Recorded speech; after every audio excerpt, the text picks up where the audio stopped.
Handheld portable gaming is something that I've always been passionate about. Whether it's the likes of the Game Boy, the DS, or the Nintendo Switch, I've always been on that side of the fence, but last year I bought a Steam Deck.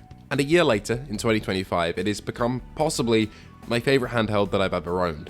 Both in its comfort, how flexible it is, the fact that if I wanted to, it just plays games, there's no bloat in there, and much, much more, is the reason why I and many other people have continued to enjoy Valve's hardware, even though technically, in the handheld space, it's slightly outdated. There are many other choices on the market right now, even in the realm of PC handheld gaming alone, but today I'm going to be going through why I've enjoyed my Steam Deck OLED model over the past year, and why I'm going to be sticking with it for my portable PC gaming.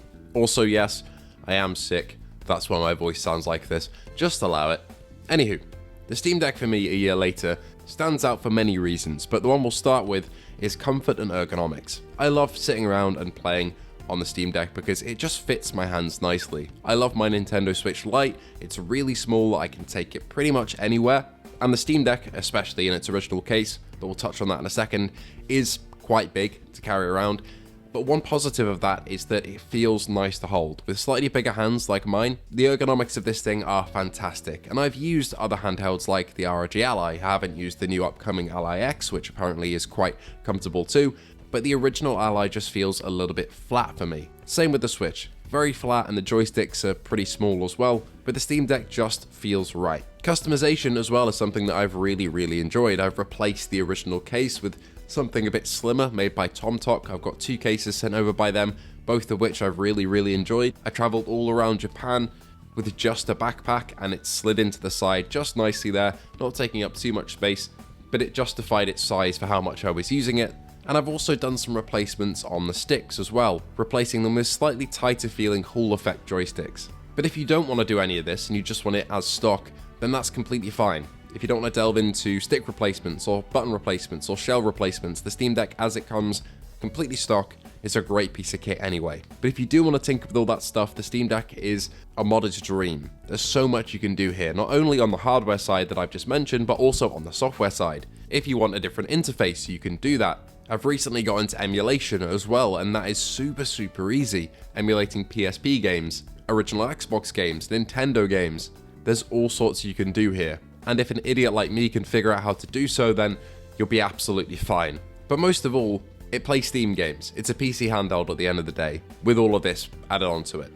And what drew me away from the Windows handhelds and towards the Steam Deck is the fact that when I boot this thing up, all it shows me are my games. There's no distractions, it doesn't even tell me the weather, it doesn't tell me the news of what terrible wars and happenings around the globe in real time like my PC does when I turn it on and log into Windows. It's just my games, and I really appreciate that. Sure, you can turn this thing into a computer because it is one, albeit on Linux, but as stock, if you're just pressing the on button, you're just going to be playing games, and that is fantastic for not having any sort of distraction whatsoever. Now, I did just say Linux though, and that comes with a couple of caveats. One, it's a little bit more difficult to install certain things, but there are a lot of guides online for things like Emulation Station and any software that you really might need. But secondly, some games like EA Games Anti-Cheat doesn't work with Linux. That is one downside, a genuine downside of the Steam Deck. If I wanted to play a game like Battlefield 6, well, you've got to either boot camp Windows, which is not a very fun experience, or you're just screwed, basically.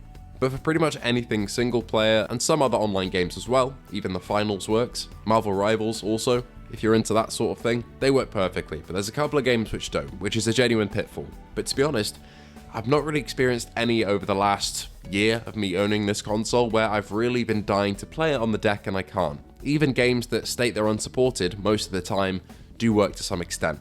At some point I even managed to get Space Marine 2 running semi-okay. And while it's fun to try and push the Steam Deck to its limits and try and get it to run the newest AAA big games, it really shines with the smaller stuff. I've got my PC for when I want to delve into a hour-long AAA campaign that uses up all the resources I can throw at it, but for smaller games like Formula Legends, which just came out, a really cute F1 style racing game, this is perfect for that, and I've really been enjoying playing that game. Stuff like Descenders as well, Persona 5, the original Halo trilogy runs absolutely beautifully, and if you play it on original graphics, you can get like 9 hours of battery life. That is almost an overseas flight to Japan completely sorted of playing through Halo games if you really wanted to do so. Hell, even though I just said don't bother with some AAA games, Halo Infinite runs wonderfully on Steam Deck, and is one of my go-tos when I want an online, casual match.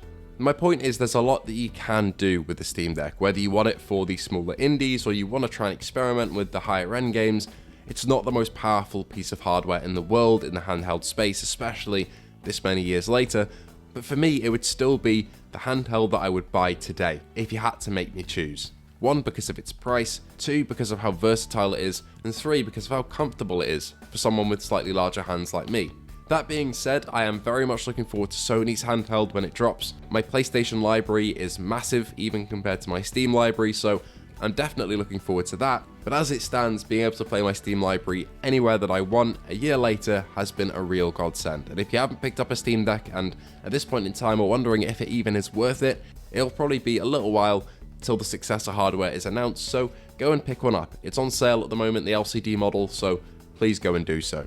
I mean, Valve are pretty busy with the upcoming launch of the Steam Frame right now, so you're probably safe in terms of picking up a Steam Deck.